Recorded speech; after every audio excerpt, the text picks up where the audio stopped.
Selamat pagi anak-anak Krisma yang hebat. Nah, hari ini MPLS untuk hari yang kedua, kalian akan menerima materi tentang dunia SMK dan kurikulum. Ya, anak-anakku, pada kesempatan ini Bu Erika akan menjelaskan tentang dunia SMK. Apa toh itu dunia SMK? Tentu kalian harus tahu dulu bedanya antara SMK dan SMA.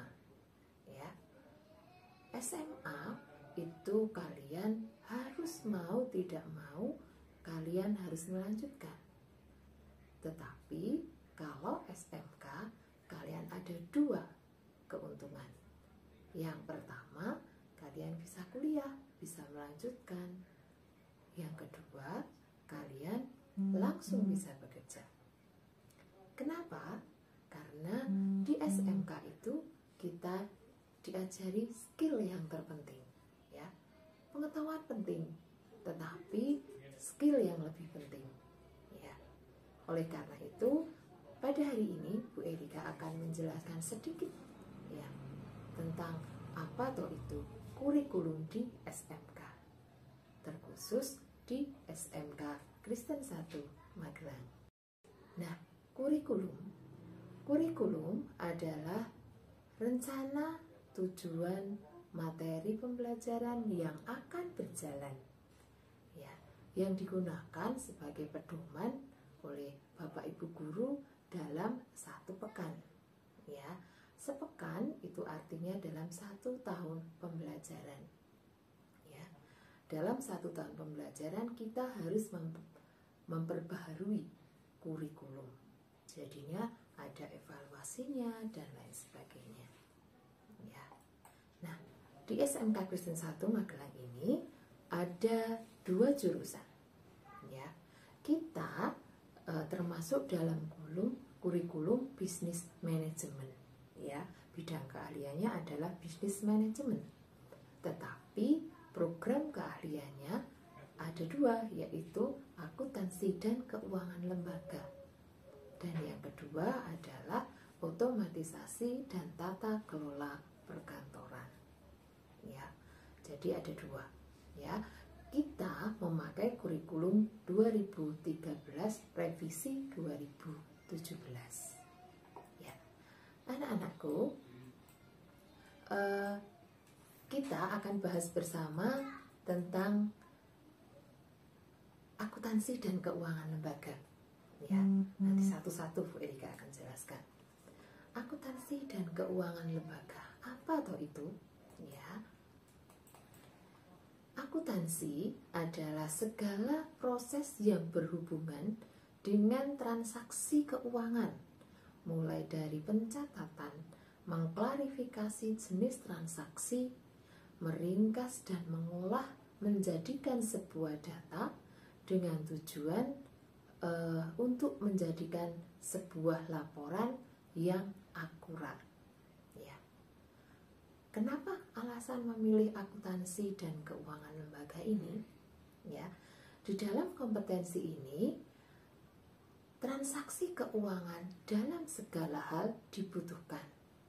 Ya, dalam bisnis, dalam rumah tangga, ya, segalanya dibutuhkan. Dengan demikian, profesi sebagai akuntan sangat dibutuhkan. Meskipun misalkan di dalam kita membuka usaha warung, ya, kalian pasti membutuhkannya. Ya. Di dalam akuntansi dan keuangan lembaga, apa sih yang dipelajari? Ya. Nah, Bu Erika di sini akan jelaskan untuk ada muatan nasional, muatan kewilayahan, dan muatan lokal itu di SMA dan SMK sama. Kalian akan mendapatkannya sama. Kurikulumnya juga sama. Ya. Yang membedakan adalah di muatan peminatan kejuruan. Ya. Di sini kalian akan mendapatkan ada dasar bidang keahlian Itu terdiri dari simulasi digital, ekonomi bisnis, administrasi umum, dan IPA. Ya. Kemudian ada yang dasar program keahlian. Ini nanti yang berbeda di dalam akuntansi keuangan lembaga dan otomatisasi tata kelola perkantoran. Perbedaannya di C2 dan C3. Ya, nanti kalian bisa baca sendiri. Ada etika profesi, spreadsheet, akuntansi dasar, perbankan dasar, pokoknya yang berhubungan dengan akuntansi. Ya. Nah, sekarang ada otomatisasi dan tata kelola perkantoran. Kalau zaman dahulu namanya sekretaris, ya. Mesti bayangan kalian cantik, ya, menarik, ya, seorang sekretaris. Ya, apa tuh yang dipelajari di akuntansi, di otomatisasi dan tata kelola perkantoran ini? Ya, otomatisasi dan tata kelola perkantoran, kalau disingkat OTKP, ya. Ya, di sini kita belajar tentang dokumen, ya, dokumen yang senantiasa harus diarsip, ya. Di situ harus ditata sedemikian rupa, dikelola sedemikian rupa, ya. Jadi di situ kalian akan mendapatkan bagaimana cara menata arsip yang bagus, yang mudah dicari. Tetapi juga ada perhitungannya, misalkan ada di dana kas kecil, misalkan. Di situ juga diajarkan. Ya. Itu alasannya jika memilih OTKP, ya. Di kompetensi ini anak-anak berusaha menguasai segala manajemen, ya. Manajemen perusahaan sangat penting. Kalau tidak ada manajemen, bubarlah suatu perusahaan, ya. Di jurusan ini juga akan dipelajari bagaimana mengarsip sebuah dokumen, merawatnya, ya, menyimpannya, ya. Dan juga kita akan belajar tentang aplikasi yang baru, ya. Misalkan zaman sekarang adalah online. Nah, bagaimana kita membuat istilahnya bisa Microsoft Excel, ya, yang hitungannya cepat, ya. Kemudian membuat blog, email, ya, dan lain sebagainya yang mendukung untuk perkantoran di era sekarang, ya. Nah, di sini sama, struktur kurikulum untuk yang OTKP itu sama, ya. Jadi kalian sama semua. Yang berbeda Bu Erika katakan tadi adalah di C2 dan C3. Jadi semua berhubungan dengan otomatisasi dan tata kelola perkantoran, ya. Bisa kalian baca ya ini, ya. Nah, sekarang dalam 1 tahun program 1 tahun kami di sini tetap ada penilaian harian, ya, penilaian harian. Kemudian ada penilaian tengah semester. Penilaian tengah semester ini ada genap dan ganjil, ya. Itu nanti sekitar bulan Maret, ya. Untuk penilaian akhir semester itu bulan Desember, ya. Kemudian penilaian akhir tahun itu yang kenaikan itu ada di bulan Juni, ya. Sedangkan ujian sekolah, ya, yang sekarang menentukan kelulusan adalah ujian sekolah, itu berada di sekitar bulan Maret. Kemudian prakerin itu sekitar Februari dan April. Prakerin itu sangat dibutuhkan karena syarat untuk SMK adalah dia melakukan prakerin, praktek kerja industri, ya. Nanti kalian akan belajar bekerja di tempat yang lain, ya. Misalkan kalau di tempat kami di SMK Negeri 1 itu di kelurahan, di kecamatan, ya, di instansi-instansi pemerintah, ya. Jadi nanti kalian akan merasakan, oh gimana tuh di dunia kerja di pemerintahan itu bagaimana, ya. Ya, itu. Jadi kalian punya skill di situ, ya. Kemudian bedanya di sini lagi adalah uji kompetensi keahlian, ya. Nanti selama 3 tahun kalian akan diuji, ya. Untuk AKL juga apa materinya tentang AKL diuji di situ. Yang otomatisasi ya akan diuji di situ, ya.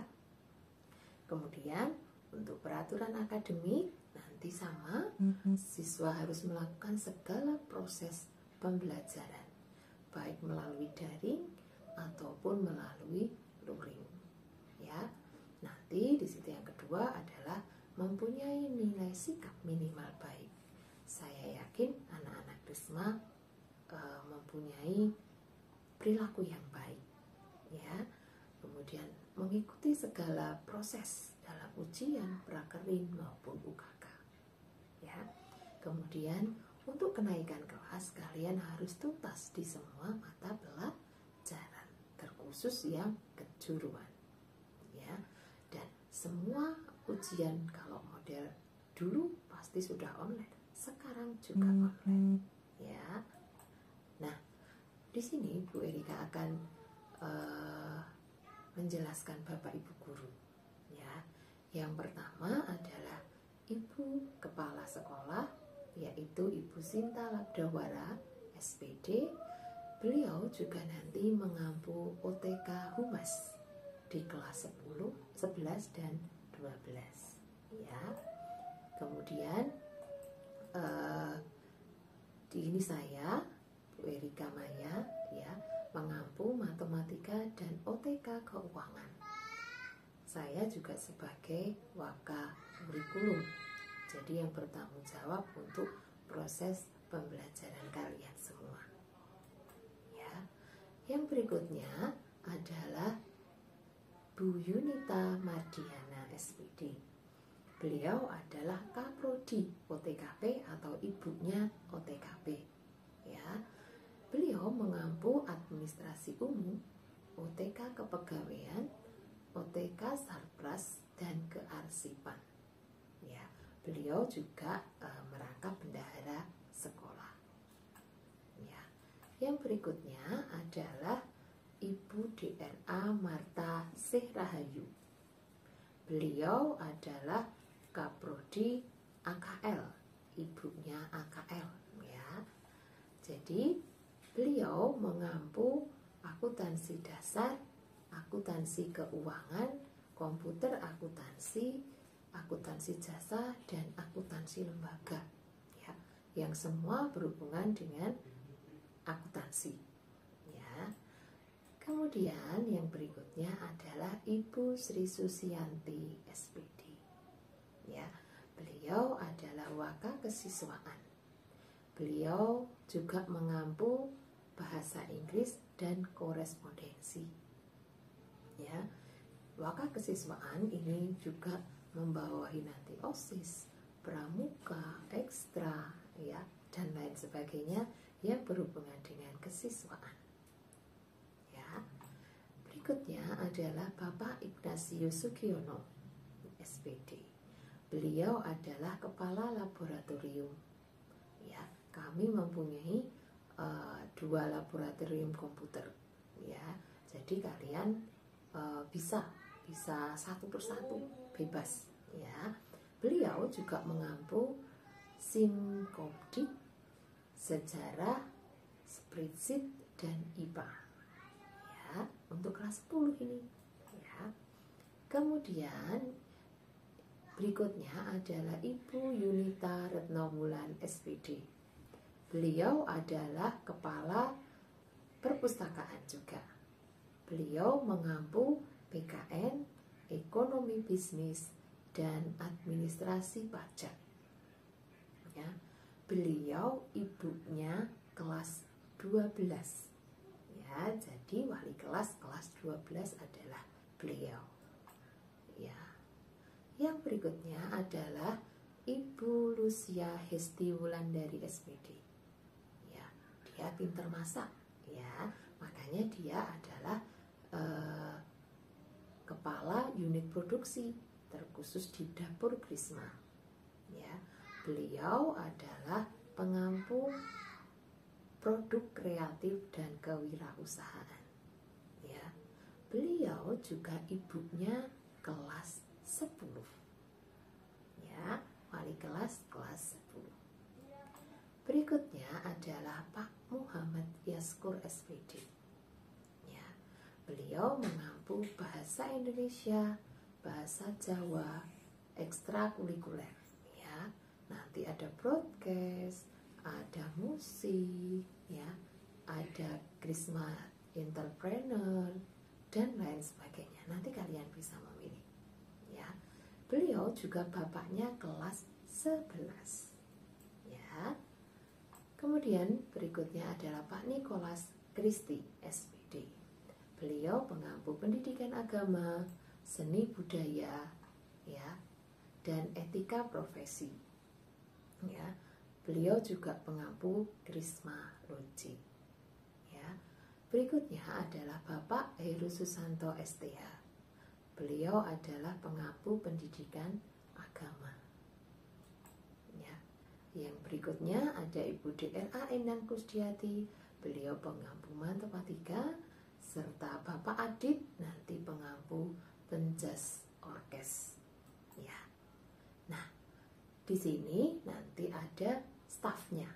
Ada kepala TU adalah Ibu Martini, ya, yang nanti kalian kalau membayar SPP dan lain sebagainya di Ibu Martini. Ya. Kemudian staf TU yang berikutnya adalah Bapak Ronggur Elsafan. Ya, beliau yang mengurusi tentang surat menyurat, ya, minta surat ini, itu, dan lain sebagainya. Berikutnya adalah staf TU bagian kebersihan. Namanya Bapak Sumpeno, dipanggil Pak Peno. Ya, beliau adalah yang suka bersih-bersih di sekolah kita. Ya. Kemudian ada penjaga sekolah namanya Bapak Yoas Wagio. Ya, beliau sudah sepuh tetapi energi. Ya. Nah, anak-anakku, itulah yang ada di SMK Kristen 1 Magelang. Nah, Bu Erika di sini akan menjelaskan prospek kerja apa sih? Ya, kok hanya 2 jurusan itu ya? Tapi prospek kerjanya banyak sekali. Bisa menjadi sekretaris yang handal, ya, akuntan yang handal. Bisa mencatat, ya, pencatatan itu susah, ya. Karena pencatatan itu harus bisa dibaca oleh semua orang, tidak hanya pribadi, ya. Bisa bekerja di kantor, bisa di hotel juga bisa. Ya, tidak harus jurusan perhotelan, tapi di hotel pun bisa. Di rumah sakit tidak harus jurusan farmasi atau keperawatan. Ya, bisa bagian pendaftaran, bisa kearsipan, bisa, ya, karena dunia kita luas. Ya, di bank pun bisa, di bank, ya, di bank pun bisa, ya, akuntansi maupun sekretaris bisa. Bagian notaris bisa, ya. Jadi 2 jurusan ini yang dirasa hanya jurusan yang gampang, ya, tapi luas sekali untuk kita bisa memilih peluang kerjanya, ya. Nah, di sini ada profesi karir, ya, lulusan akuntansi keuangan lembaga apa saja, ya, operator, ya, administrasi gudang, PNS juga bisa, ya, kantor akuntan publik juga bisa, ya. Yang otomatisasi juga sama, di sekretaris perusahaan, tenaga tata usaha, resepsionis, customer service, ya, tenaga administrasi perusahaan, dan lain sebagainya. Jadi banyak sekali, tidak ada batasannya. Kalian di kapal pun bisa, ya. Membuka wirausaha juga bisa, karena butuh penataan, butuh keuangan. Nah, itu yang dipelajari di SMK Kristen 1 Magelang ini, ya. anak-anakku, demikian ya yang Ibu bisa sampaikan tentang dunia SMK dan kurikulum. Semoga kalian mengerti ya. Kami cukupkan untuk materi hari ini. SMK bisa ya, anak-anak Krisma hebat ya. Selamat siang untuk kalian semua. Tuhan memberkati.